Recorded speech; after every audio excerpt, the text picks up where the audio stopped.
வருகிற பெருமக்கள் அத்தனை பேரையும் பாராட்டி வரவேற்று கூட்டம் பத்தாலையே என்னன்னு தெரியலையே, விளம்பரம் பத்தலையா, போனோட்டம் மிரட்டி விட்டீங்களே எங்களை, இல்லை ஒருவேளை வருவாங்களோ, வருவாங்களா போவாங்களான்னு தெரியலையே. பேச்ச கேட்டு வருவாங்க. அதான் பாத்தீங்களா, எங்க ஊருக்காரர் வந்தாரு, அதான் கவலை இல்லை. எங்களுடைய பப்பாசியின் செயலர் வணக்கத்துக்குரிய முருகன் அவர்கள் இங்க வந்திருக்கிறாரு.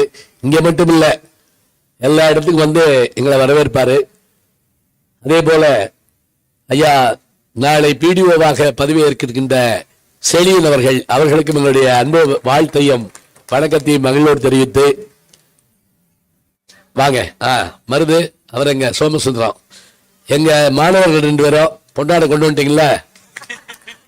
மேல வாங்க, மேல வாங்க. போட்டோம்னா போறதுனாலும் போகலாம், அதுக்கிட்ட போட்டு போயிடலாம். இல்லாட்டி இதுக்காகவோ உட்கார்ந்து அந்த இருக்குன்னு. வாங்க வாங்க. ஆமா, காவல்துறையை சேர்ந்தவங்க 2 பேருமே வாங்க. ஆயுதப்படை பிரிவில் போய் நாங்க பேசுறப்ப எல்லாம் வரவேற்பார்கள், எங்கேயும் வரவேற்பாங்க. வாங்க.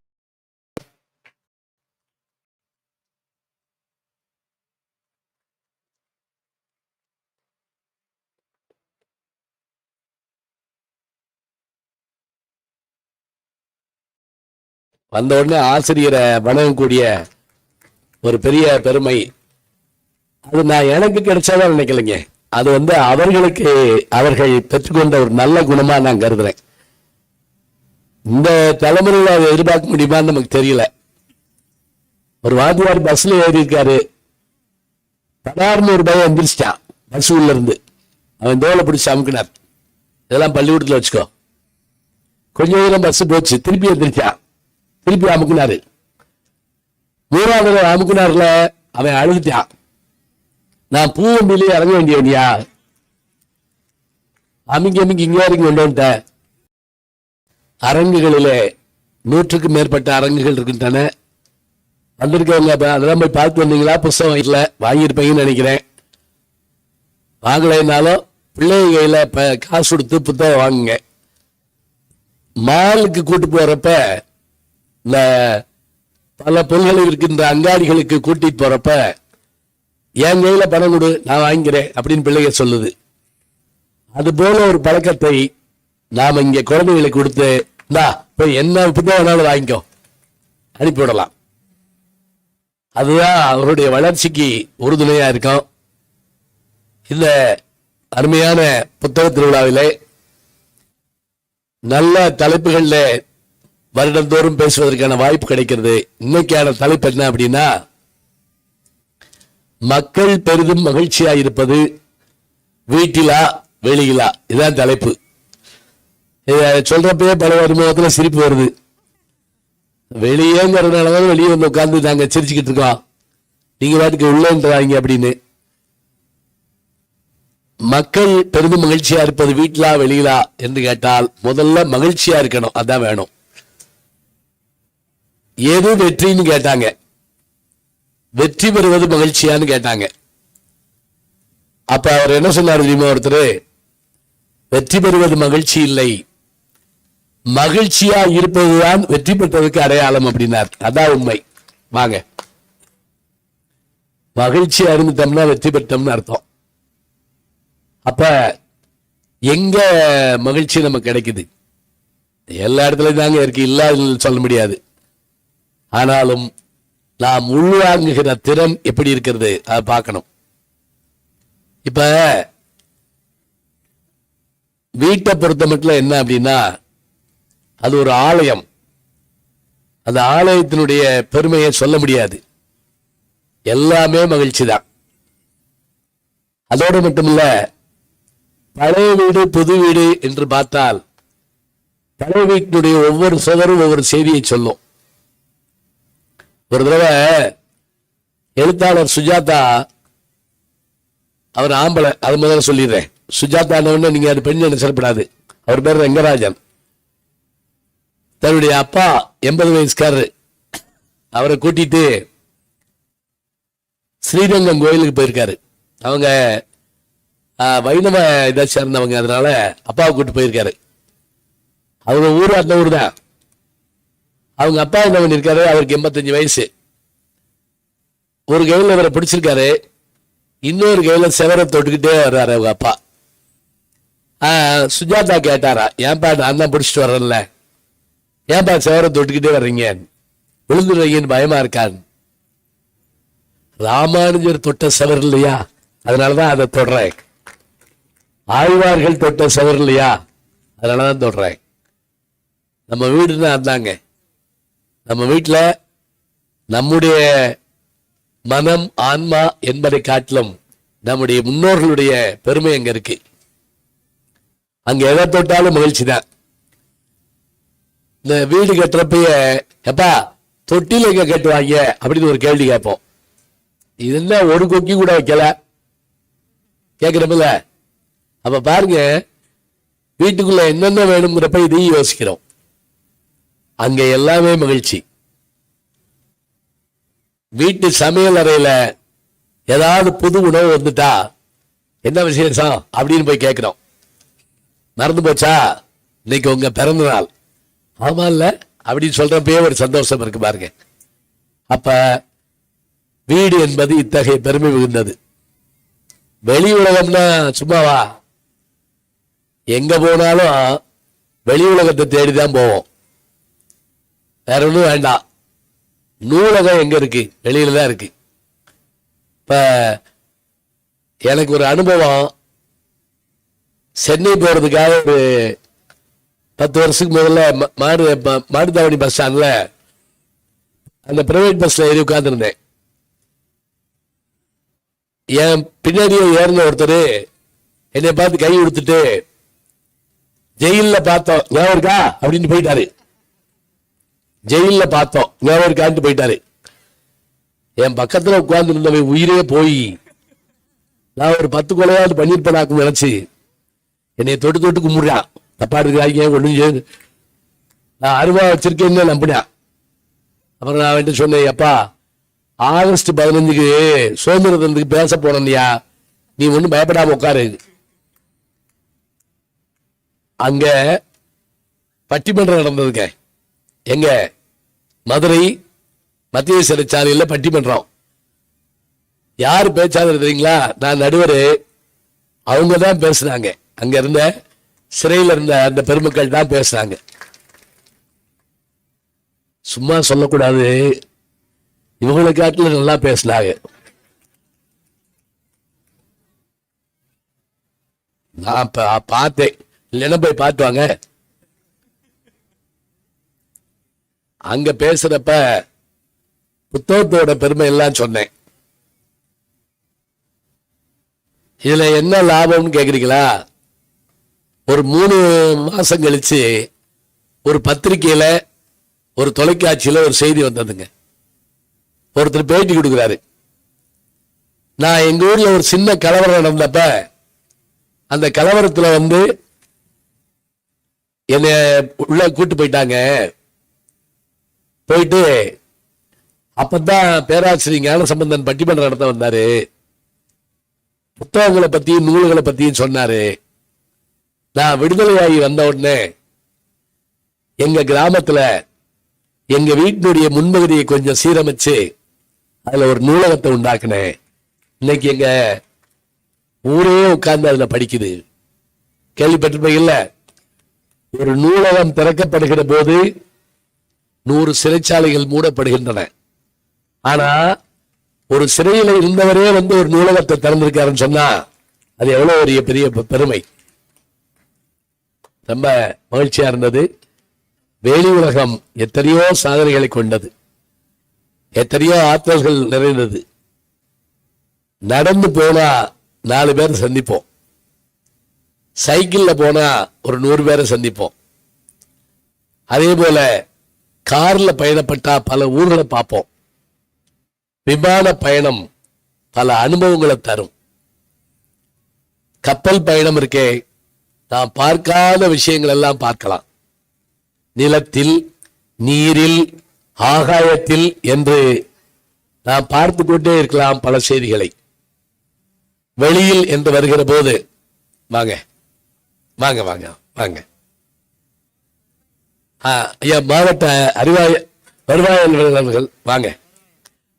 வருவாய் அலுவலர் அவர்களை நாம் அன்போடு வரவேற்போம். நல்ல கரவொலியால் வணக்கம் ஐயா, வாங்க வாங்க. வெளியில போற போது இத்தனை மகிழ்ச்சிகள் கிடைப்பதை நம்ம பார்க்கிறோம். அப்ப நல்ல நிகழ்வுகள் வெளியிலே இருக்குது, மகிழ்ச்சியான நிகழ்வுகள் வீட்டுக்குள்ளே இருக்குது. அப்புறம் எதுக்கு பட்டிமன்றம் போடுறீங்கன்னு கேட்கப்படாது. அதனாலதான் போடுறோம். எங்க கூட இருக்குன்னு பார்க்கணும் இல்லையா? இப்ப நாங்க வாத்தியாருங்க பேப்பர் திருத்தப்ப என்ன செய்வோம்? எல்லாத்துக்கும் 100 போட மாட்டோம், எல்லாரும் ஃபெயில் ஆக்க மாட்டோம். அவங்களுக்கு தக்க மார்க் போடுவோம். 98 மார்க் வாங்கிட்டு ஒரு பொம்பளை பிள்ளை தேம்பி தேம்பி அழுகுது, 2 மார்க் போச்சுன்னு. 12 மார்க் வாங்கிட்டு ஒரு பையன் கக்கன்னு சிரிக்கிறான். வாத்தியார் கோபத்தோடு கேட்டாரு, ஏலே 98 வாங்கிட்டு அந்த பிள்ளை அழுகுது, நீ 12 வாங்கிட்டு சிரிக்கிற வைக்கமா இல்லையா? அவன் சொன்னா, இந்த 12 எப்படி போட்டாங்கன்னு தெரியல, நான் ஒண்ணுமே எழுதல, யாரோ ஒரு பையன் படிக்காம தெரிஞ்சிருக்கேன், யாரோ எங்கதான் சொல்றான் படிக்காம தெரிஞ்சுற பையன். சமுதாயத்தில் மகிழ்ச்சி நிறைந்திருந்தாலும் கூட அது வீட்டில் இருக்கிறதா வெளியில் இருக்கிறதா என்று பேசத்தான் இன்றைக்கு பெருமக்கள் வந்திருக்கிறார்கள். வந்திருக்க பெருமக்களை நான் அறிமுகம் பண்றேன். வெளியில் தான் பேச 2 ஆண் சிங்கங்கள் வந்திருக்காங்க. நல்லா கைதட்டுங்க. சினிமால மாத்திரம் சிங்கம் 1 பேர் தான் கைதட்டுங்கல்ல, இந்த 2 சிங்கம் வந்துருக்கல, சோமாத்தான் கைதட்டுறீங்க. உண்மையிலேயே கொஞ்ச நேரத்துக்கு முதல்ல அந்த பல்வேறு வீர நிகழ்ச்சிகளை பார்த்தோம். அதுல இந்த வழுக்கு மரத்துல அந்த பிள்ளைகள் ஏறி இறங்கினாங்க பாருங்க. அடே அப்பா, நான் ரொம்ப நம்மளும் இப்படித்தானே இருந்திருப்போம். நமக்கு இந்த மாதிரியான உடம்பு வளைஞ்சிருக்கும்ல. சும்மா உட்காந்துருந்தாலே உடம்பு வலிக்குதுங்க, ஒண்ணும் செய்யல, சும்மா இருந்தா வலிக்குது. என்ன அதுல என்ன தெரியுங்களா? அந்த பயிற்சியாளர் 2 பேரும் ஒரு தாயின் பதட்டத்தோடு நின்றுட்டு இருந்தாங்க. அதான் அந்த குழந்தைகளை பத்திரமா யார் வீட்டு பிள்ளையோ பத்திரமா கொண்டு வந்து பத்திரமா கொண்டு போய் சேர்க்கணும், பாதுகாப்புகள் ஏற்பாடு பண்ணாங்க பாருங்க. அடையப்பா, அவர் பேர் என்னமோ சொன்னார், கலைவரசனா, கலைச்செல்வனா? கலைச்செல்வன். உண்மையிலே வியப்பூட்டும் பெரும் சாதனை, அது நல்லா இருந்தது. இதுல முதல் சிங்கத்தை நான் அறிமுகப்படுத்துறேன். அவரு திருப்பத்தூர்ல இருக்காரு. காரைக்குடி அழகப்பா கலை அறிவியல் கல்லூரியுடைய தமிழ் துறை தலைவர், நல்ல பேச்சாளர், அருமையான எடுத்துக்காட்டுகளை நனிநாகரிகத்தோடு தரக்கூடியவர். எப்பவும் அவருடைய பேச்சுல ஒரு வகையான சாதாரண தன்மையே இருக்காது. ஒரு 100 புத்தகம் படிச்ச ஒரு பெருமை அவருக்கு இருக்கும். அத்தகைய பெருமை மிகுந்த பேராசிரியர் டாக்டர் சிதம்பரம் அவர்கள் இங்க வந்திருக்கிறார். அதே அணியில பேசுவதற்காக நம்முடைய நாஞ்சில் நாட்டிலிருந்து, நாஞ்சில் நாடுனா தமிழ்நாடு தான், ஒன்னும் பயப்படாதீங்க, அவரோட வெளிநாட்டிலிருந்து வந்தாராங்க நினைக்கப்படாது. நாஞ்சில் நாட்டிலிருந்து நாகர்கோவிலிருந்து வந்திருக்கக்கூடிய நாஞ்சில் நாவரசு நல்ல பேச்சாளர். அதோடு மட்டும் இல்ல, தான் சம்பாதிக்கிற பணம் எவ்வளவு இருந்தாலும் அதுல ஒரு பகுதியை முதியோர் இல்லங்கள், அனாதை விடுதிகள், அதே போல கல்வி கற்க முடியாதவர்கள் என்று அத்தனை பேருக்கும் தரத்தக்க ஒரு நல்ல மனிதராக விளங்குகின்ற அருமைக்குரிய நாஞ்சில் நாவரசு செல்லக்கண்ணன் அவர்களுக்கு வந்திருக்கார். தாய் இல்லத்தை சேர்ந்தவர்களுக்கு என்ன அளவுக்கு அவரையும் தெரியும், அது ஒரு பெரிய மகிழ்ச்சி. இந்த 2 பேரும் சிங்கங்கள். அப்ப இந்த 2 பேரும் சொல்றது தங்கங்கள். ஒண்ணும் இல்ல, பயப்படாங்க, அந்த பயந்து வச்சு சிங்கத்தை காட்டி கொடுமையான ஒரு மிருகத்தை சொல்ல போறாங்க. இல்ல இல்ல, நீங்க 2 பேரும் 22 கேரட். ஓகே, 11 அப்படி வச்சுக்கிடுவோம். சுத்த தங்கம்மா. அத முதல்ல இருந்திருப்பாங்க. திருச்சி உருமுதலட்சுமி கல்லூரியுடைய தமிழ்துறை பேராசிரியை, நல்ல பேச்சாளர், எழுத்தாளர், கவிஞர் வைரமுத்து அவர்களுடைய பாடல்களில் முனைவர் பட்டம் பெற்று அவரிடத்திலேயே பொன்னாடியை பெற்ற பெருமையுடையவர்கள். அதை காட்டில் என்ன சிறப்புன்னா, அவர் இவங்களை பொன்னாட போத்தி கவனிச்சதோடு மட்டும் இல்லாம, நான் அறிமுகப்படுத்தின உடனே இவங்களை பார்த்த உடனே அவர் மகிழ்ந்து சொன்ன ஒரு வார்த்தை, ஏமாவும் நிறமா இருக்காங்க அப்படின்னு சொன்னாரு.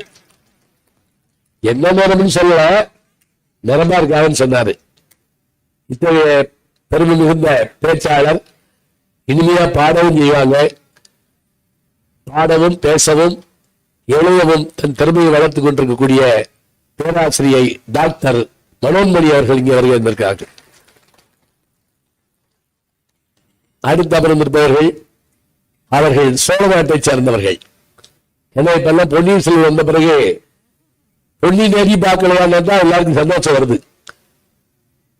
அவர்கள் மயிலாடுதுறையை சார்ந்தவர்கள், தர்மபுரம் ஆதீனம் கல்லூரியிலே பணியாற்றுகின்றவர்கள், பேராசிரியை, நல்ல பேச்சாளர் டாக்டர் முத்துலட்சுமி அவர்கள் இங்கே வந்திருக்கிறார்கள். இந்த 2 பேரும் மகிழ்ச்சி வீட்டில் என்று பேச வந்திருக்கிறார்கள். இல்ல வெளியில் தான் மகிழ்ச்சி என்று பேச இவர்கள் வந்திருக்கிறார்கள். நேரம் எவ்வளவு அப்படிங்கிறத நம்ம பார்க்கணும். இப்ப 8 மணி ஆக போகுது. கூடிய மட்டும் சீக்கிரம் விட்டிக்க நல்லது. உங்க மனசு, உள் மனசு, மைண்ட் வாய்ஸ் கேக்குது. எங்களுக்கு நல்லது, உங்களுக்கு நல்லது இருக்கட்டும். நல்ல விஷயங்களை கேட்கறதுக்கு தாங்க நேரம் வேணும். நான் ஒரு கிராமத்துல பேசிட்டு இருந்தேன். ஒருத்தர் பைக்ல போனாருங்க. ஸ்டார்ட் பண்ணது நிப்பாட்டாம உட்கார்ந்து இருந்தாரு. கொஞ்ச நேரம் கழிச்சு நிப்பாட்டினாரு. அப்புறம் பூட்டி சாவி எடுத்துட்டு வந்தாரு, உட்கார்ந்தாரு. நான் பேசி முடிக்கிற வரைக்கும் அவர் எந்திரிச்சு போகலங்க. அவர் எனக்கு தெரிஞ்சவரா இல்ல, சொந்தக்காரரா இல்ல, ஒரே பிளட் குரூப்பா இல்ல, தமிழ் யோசிச்சுங்க. தமிழ் என்ன செய்யுது, அவர் போகிற வேகத்தை தடை பண்ணி இழுத்துட்டு வருது. அதுதான் வேணும். நல்ல தமிழை கேளுங்க, நல்ல நூல்களை பற்றி செய்திகளை பாருங்க. எதை பார்த்தாலும் கேட்டாலும் அதை மனசுக்குள்ள வாங்கிக்கங்க. ஏன்னா கிடைக்க முடியாத ஒரு விஷயம் என்ன அப்படின்னா, மனிதன் கண்டுபிடிப்புகளில் மிக அருமையான கண்டுபிடிப்பு புத்தகம் என்று நான் கேள்விப்படுறோம். அதுலயும் இந்திய மொழிகளில் முதலில் அச்சேறிய மொழி நம் தமிழ் மொழி, மறந்துடக்கூடாது. இந்திய மொழிகளில் அதுவும் அந்த புத்தகம் பைபிளுடைய வடிவமாகத்தான் இருந்தது. தமிழ் பைபிள் தான் வந்தது முதல்ல. தம்பிரான் வணக்கம் அது பேரு. இங்க கூட கிடைக்கும், நீங்க போய் பார்க்கலாம். ரீபிரிண்ட் போட்டிருக்காங்க. தனிநாயக அடிகள் என்கின்ற இலங்கையை சார்ந்த மாபெரும் நல்லறிஞர், 17 மொழிகள் தெரிந்தவர். பன்னாரில் எண்பது கேள்விப்பட்டிருக்க மாட்டீங்க. இலங்கையை சார்ந்தவர். இன்னும் உங்களுக்கு சொல்றேன், பேரறிஞர் அண்ணா 69 2வது உலகத்து நடத்தினார் இல்லையா? அவர் எம்ஜிஆர் நடத்தினார்ல, அம்மா பிரசிடென்ட் அம்மா நடத்தினாங்கல்ல. முதல் உலக தமிழ் மாநாடு மலேசியாவில் நடந்தது. நடத்தியவர் தனிநாயக அடிகள். ஞாபகத்துக்குங்க. அவர் தான் லெஸ்பன் பல்கலைக்கழகத்துல தேடி எடுத்து வந்தாருங்க. எதை? நம்முடைய தமிழ் மொழியில் அச்சான பைபிள் எடுத்து வந்தாரு. எவ்வளவு ஒரு பெரிய பெருமை பாருங்க. இன்னைக்கு வலைதள உலகில் முதலிடத்தை பிடிப்பது ஆங்கிலம் என்றால், 2வது இடத்தை பிடிப்பது ஸ்பானிஷ் என்றால், இந்திய மொழிகளில் வலைதளத்தில் முதலிடத்தை பிடித்திருப்பது நம் தமிழ் மொழிதான், மறந்துடாதீங்க. இத்தகைய பெருமை மிகுந்த மொழியிலே பேசுகிறோம். 2000 ஆண்டுகளுக்கு மேல எப்படி பேசுறோமோ அதே போல இப்பவும் பேசுறோம். 6 கிடந்த அகல் நெடும் பெருக்கல்னு மதுரை காஞ்சி சொல்லுதுன்னா அந்த வார்த்தை நமக்கு புரியுது. அதனால பழமை மிகுந்த மொழியை பேசுகிற நாம் பெருமையோடு அதனை பாராட்டுவோம். எப்போதும் மகிழ்ச்சியாயிருப்போம். மக்கள் பெரிதும் மகிழ்ச்சியாயிருப்பது வீட்டிலா வெளியிலா என்று கேட்டு வீட்டில் தான் என்று பேசுவதற்காக வெளியிலா நீங்க இறங்கிறீங்களா, தண்ணியெல்லாம் குடிச்சிட்டீங்களா? சரி, ரெடி ஆயிட்டாரு. அவரே பெஸ்ட் மாமா. சரி, ரைட்டு, நல்லா பேசுவார். வெளியிலே என்று பேச சிதம்பரம் அவர்களை அழைத்து என் முதல் சுற்று பேச்சை நிறைவு செய்கிறேன். நன்றி. ஒரு அருமையான புத்தக திருவிழாவில் உடல்நலம் எப்ப வீட்டை விட்டு வெளியே வருவதுதான் இந்த உலகம் கொண்டாடுகிற விவேகானந்தர் என்பதாக மாறுகிறார். உண்டா இல்லையா சார்? வாழ்க்கை எவ்வளவு ஆச்சரியம். போய் அமெரிக்கால பேசுறார், ஒரு பொண்ணு வந்து சொல்றா, நீங்க ரொம்ப அழகா இருக்கீங்க அப்படின்னு சொல்றா. இவருக்கு இளமைதான், அவனும் இளைய பொண்ணுதான். இன்னைக்கு இருக்க சாமியார உடனே கல்யாணம் பண்ணிக்குவாரு. திருமணம் செஞ்சுக்கணும்னு தோணுதுங்கிறார். இது தெரிஞ்ச செய்தி, சுருக்கமா சொல்லிடுறேன். இவர் சொன்னார், ஏமா நீங்க திருமணம் செஞ்சுக்கலாம்? இவர் சொன்னா, நீ ரொம்ப அறிவுபூர்வமாக பேசுகிறீர்கள், உங்களை போன்ற ஒரு மகன் வேண்டும். விவேகானந்தர் சொன்னார், என்னை திருமணம் செய்து எப்பொழுது உனக்கு குழந்தை பிறப்பது? என்னை போன்ற ஒரு மகன் வேண்டும், அவ்வளவுதானே. இதோ நான் உன்னுடைய மகன், நீ என்னுடைய தாய் என்று. விவேகானந்தருக்கு 80 வயசு இல்ல. அந்த இளமையில் ஒரு பெண்ணை பார்த்து சொல்லுகிற பக்குவம் எங்கே இருந்து விவேகானந்தருக்கு வந்தது? இது பெரிய விஷயம் இருக்கு. வீட்டிலிருந்து நரேந்திரனாக வெளியே வந்த விவேகானந்தர் ராமகிருஷ்ண பரமஹம்சரை சந்திக்கிறார். ராமகிருஷ்ண பரமஹம்சருடைய சமூகத்தில் அவர் சந்திக்கிற போது ராமகிருஷ்ண பரமஹம்சர் வாழ்க்கையில ஒண்ணு நடக்குதுங்க. அந்த அம்மா சாரதா தேவி கல்யாணம் பண்ணி முடிச்ச உடனே ஒரு 3-4 மாசமான உடனே பக்கத்து பொண்ணுகள்லாம் ஒரு கேள்வி கேட்கிறாங்க, ஏதாவது வயிற்றுல புழுப்பூச்சி உண்டா? இதை கேட்போமா இல்லையா? நம்ம கல்யாணம் பண்ணாலே அது நான் ரொம்ப ஆச்சரியம். புழுப்பூச்சி என்ன ரொம்ப நாள் தெரியல. அப்புறம் கிராமத்துல ஒரு பெரியவர் சொன்னார், பூச்சின்னா பொம்பளை பிள்ளையா, புழுனா ஆம்பளை பிள்ளையா. ஏன்னா அந்த பூச்சி என்ன செய்யும், கொஞ்ச நாள் பிறந்த இடத்துல இருக்கும், ரெக்கம் உழைச்ச உடனே பறந்து போயிடும். ஆனா புழு அப்படி இல்லை, இருந்த இடத்துல இருந்தே மண்ணை நோட்டிட்டு இருக்க மாதிரி எங்க அப்பாவை கடைசி வரைக்கும் பிரச்சனை பண்ணிட்டே இருப்பான். அதனால அந்த புழு அப்படி இல்லை. பெண் குழந்தை பிரிந்த ஒரு இடத்திற்கு வளர்ந்து போய் நம்முடைய வம்சத்தை நீட்டி செய்வாள். ஆண் குழந்தை மண்புழு மண்ணை வளப்படுத்துவதை போல இருந்த வீட்டிலிருந்து நம்முடைய வம்சத்தை வளர்ச்சி அடைய செய்வான். இந்த அம்மா போய் கேட்டா, எல்லாரும் போய் கேட்கிறாங்க, என்ன பண்றாங்கன்னா. அப்ப ராமேஸ்வரம் சார் ஒரு வார்த்தை கேட்டார், உனக்கு ஒரு குழந்தை வேணுமா, ஒன்றுக்கு மேற்பட்ட குழந்தைகள் வேணுமா? அந்த அம்மா தராஜிக்கு சொன்னா, எந்த தாயுமே ஒரு குழந்தை வேணும்னு சொல்ல மாட்டார். ஒன்றுக்கு மேற்பட்ட குழந்தைகள் வேண்டும் அந்த அம்மா சொன்னார். ராமேஸ்வரம் சொன்னார், நமக்கு ஒன்றுக்கு மேற்பட்ட குழந்தைகள் வேண்டும் என்று சொன்னால் நமக்கென்று தனியாக ஒரு குழந்தை இருக்கக்கூடாது. இந்தியாவில் இருக்கிற அத்தனை இளைஞர்களும் நம்முடைய குழந்தைகள் என்று சொல்லி தொட்டி தாடி கட்டின மனைவியை தாயாக மதித்து கும்பிட்ட பெருமை ராமகிருஷ்ண பரமஹம்சருக்கு உண்டு. நரேந்திரனாக இருந்த மனிதன் வெளியே வந்து ராமகிருஷ்ண பரமஹம்சர் என்கிற மிகச்சிறந்த மனிதரை சந்திக்கிற பொழுதுதான் அவரிடமிருந்து கற்றுக்கொண்டு உலகத்தில் இந்து சமயத்தின் அடையாளமாக ஒன்றை நிறுத்துகிற மகிழ்ச்சியை அவர் பெற முடியும் என்று சொன்னால், அவர் வீட்டுக்குள் இருந்திருந்தால் நிச்சயமாக அதை பெற்றிருப்பதற்கு வாய்ப்பே இல்லை. ஒரு செய்தி, இன்னும் ஒரு செய்தியோட முடிச்சிடறேன். ஒரு 2 நிமிஷம். இது ஆன்மீகம். எல்லாரும் ஒருத்தரை பத்தி பேசிட்டு இருக்கோம். இந்த சமூகம் ரீதியாக ஒருவருடைய மிகப்பெரியவராக கொண்டாடுகிறார். அவர் பேர் அப்துல் கலாம்னு பேரு. அவரு ராமேஸ்வரத்துல இருந்து ராமநாதபுரத்துக்கு படிக்க வர்றதுக்கு யோசிக்கிறார். வீட்டுல என்ன இருக்கிறார், வீடு மகிழ்ச்சின்னு நினைக்கிறார். அப்ப அவங்க அப்பா என்ன செய்யறாரு, ரொம்ப வேகமா கடற்கரைக்கு கூட்டிட்டு போய் கடற்கரையில் இருக்கக்கூடிய பறவைகள் இருக்கிற பறவைகளை காமிச்சு சொல்றார், இந்த பறவை சைபீரியாவில் இருந்து வந்திருக்கிறது, இந்த பறவை ஆஸ்திரேலியாவில் இருந்து வந்திருக்கிறது, இவையெல்லாம் வந்த இடத்திற்கு திரும்பி போக முடியும், வெளியே வந்தால்தான் தன் இனத்தை முழுமையாக உற்பத்தி செய்ய முடியும் என்று எண்ணிக்கொண்டு வந்திருக்கிறது இல்லையா? உள்ளே இருந்தால் முடியாது, எப்பொழுது வெளியே இருந்தால் தான் வளர்ச்சி என்று தேடி வந்திருக்கிறது. நான் உனக்கு ஒன்றை சொல்லுகிறேன், வீடு மகிழ்ச்சி என்று நினைத்து இருந்து விடாதே, வெளியே போ என்று அனுப்பிச்சு வைக்கிறார். யார் அனுப்பிச்சு வைக்கிறார்? அப்பா தான் அனுப்பிச்சு வைக்கிறார். அந்த அப்துல் கலாமுக்கு ஒரு பெரிய கனவு இருந்தது. என்ன தெரியுமா? அவர் விமானி ஆகணும்னு ஆசைப்பட்டார். விமானி ஆகணும். இங்க இருந்து டேராடூனுக்கு போறார். டேராடூன்ல நம்முடைய பாதுகாப்புக்கான இன்டர்வியூ நடக்குது. இன்டர்வியூல அவர் தோத்து போறார். ஏன்னா ஆள் கொஞ்சம் குட்டையா இருப்பார் இல்லையா, அவர் தோற்று போகிறார். அவருக்கு திரும்ப வீட்டுக்கு வர மனசு இல்ல. நேர இமயமலைக்கு, வரலாற்றுல பதிவு செய்கிறார், இமயமலைக்கு போறார். சிவானந்தருடைய ஆசிரமத்துக்கு போறார். அப்துல் கலாம் அப்படி பார்த்த உடனே சிவானந்தர் ஏதோ கவலையில வந்திருக்கிறார் புரிஞ்சுக்கிறார். இவர் கேள்வி கேட்கிறார், உன்னுடைய பெயர் என்ன? இவர் சொல்லுகிறார், என்னுடைய பெயர் அப்துல் கலாம் என்று சொல்றார். அப்துல் கலாம் கீழே எழுதுகிறார், அவர் ஒரு இந்து சமய துறவி, நான் ஒரு இஸ்லாமிய பெயரை சொல்லுகிறேன். அப்துல் கலாம் என்று சொல்லுகிற என்னுடைய பெயர் அவர் முகத்தின் புன்னகையில் எந்த சலனத்தையும் ஏற்படுத்தவில்லை என்று கலாம் எழுதுகிறார்.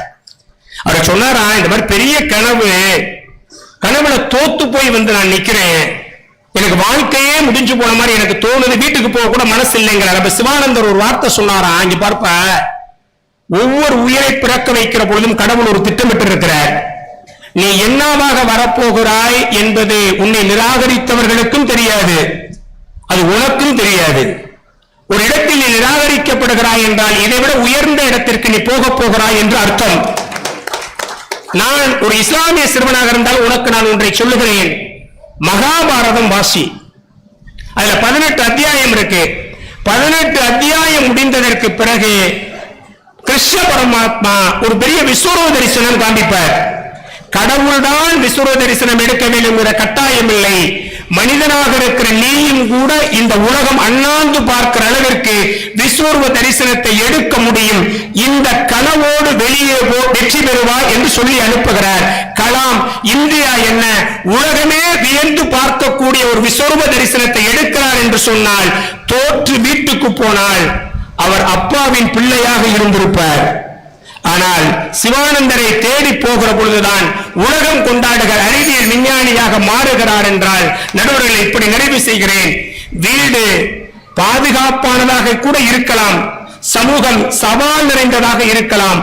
சவால்களை சந்தித்து நீங்கள் வெற்றி பெற்று நிற்கிறீர்களே, அதுதான் உங்களுக்கு உண்மையான மகிழ்ச்சியை, நிரந்தரமான மகிழ்ச்சியை கொண்டு வந்து சேர்க்கும் என்பதால் வீட்டை விட மனிதர்கள் வெற்றிகளை பெற்று, சாதனைகளை பெற்று, அதற்கான அங்கீகாரங்களை பெற்று வெளியேதான் மகிழ்ச்சியாக இருக்க முடியும் என்பதை சொல்லி, வெளி உலகில் மகிழ்ச்சியாக இருக்கிற நடுவர் பெருந்தகை அவர்கள் இதையே தீர்ப்பாக வழங்குவார் என்பதையும் என் வாதத்தாக வைத்து நிறைவு செய்கிறேன். நன்றி, வணக்கம் நண்பர்களே. அவர் சொல்றதுல உண்மை இருக்கு. இவ்வளவு பேர் உட்கார்ந்து கேட்கறீங்களே, வீட்டுல யாரும் உட்கார்ந்து கேட்பா? யோசிச்சு பாருங்க. இந்த ஆன்லைன் மீட்டிங்ல இருந்தப்ப பாத்தீங்கன்னா உங்களுக்கு ஞாபகம் இருக்குன்னு நினைக்கிறேன், 2 வருஷம் டீச்சர் சொல்லி கொடுக்கிறப்ப பெரும்பாலும் அந்த ஸ்கிரீன்ல உட்கார்ந்து கேட்டது யார் தெரியுமா? 2 கிழவி பிள்ளைகளுக்கு சோறு ஓடிக்கிட்டே கேட்கும். இந்த அது முதல் தெரியாதுன்னு நினைக்கிறேன். அப்படி நேரங்களில் நாங்கள் மீட்டிங்ல மாட்டிக்கிட்டு பட்டா பாடு. பல பேருக்கு மியூட் பண்ண தெரியாதுங்க. அவங்க வீட்டு டிவியை, அந்த சிஸ்டத்தை, அந்த சத்தம் பூரா நம்ம காதல விழுகும். ஒரு வீட்டில் நாய் குலைச்சிக்கிட்டே இருக்கு, நாய்கிட்ட பேசிக்கிட்டே இருக்கேன், எனக்கு காதல கேட்குது. இன்னொரு வீட்டில் ஒரு அம்மா அதை இன்னும் முடிக்கலையா அப்படின்னு கேட்குது, அதுவும் எனக்கு கேட்குது. அழகான ஓமைகள் சொன்னார். இந்த பறவை நைஜீரியாவில் வருகிறது. அதுவும் 20,000 கிலோமீட்டர் 30,000 கிலோமீட்டர் பறக்கக்கூடிய பறவை அதனுடைய கால்கள்ல ஒரு சின்ன குச்சி வச்சிருக்குமா அவங்க. அது எதுக்கு தெரியுமா? பறந்து கொண்டே இருக்கிற போது கடலுக்கு நடுவுல அந்த குச்சியை போடுமா. போட்டுட்டு அது மேல உட்கார்ந்து கொஞ்சம் ஓய்வு எடுத்துட்டு 4 மீனை பிடிச்சு தின்னுட்டு அடுத்த பயணத்துக்கு தயாராகுமா அந்த குச்சியை எடுத்துக்கொண்டு. எப்படி பாருங்க, யார் சொல்லி கொடுத்தா? இருக்கு எந்த ஸ்கூல் மேனேஜ்மெண்ட் சொல்லி கொடுத்தது? பறந்து போ, இருந்து சிறப்பது சிறப்பல்ல, பறந்து வெளி உலகத்துக்கு போ. அருமையான விஷயங்களை அழகா சொன்னாரு. வெளி உலகம் கிடைக்க முடியாத ஒரு இன்பம், இதுக்கு இத்தனை பெருமைகள் உண்டுன்னு சொல்லியிருக்காரு. இப்ப பெண்கள் பேச வர போறாங்க. நம்ம ஊர்ல பெண்கள் பேசின மரியாதை அதிகம். எப்படின்னு கேக்குறீங்களா? வீட்டு வாசல்ல கல்லுப்பிள்ளையார் மாதிரி ஆம்பளை உட்காந்துருப்போம். ஒரு பிச்சைக்கார கூட நம்ம சோறு கேட்டதில்லை. அம்மா தாய் நம்மளை கேட்டுக்கானா, எப்பா பெரியப்பா இட்லி போடு.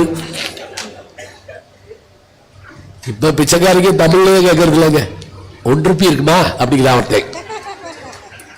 நோ அப்படின்னு நாடு தேங்க்யூ அப்படின்ட்டா.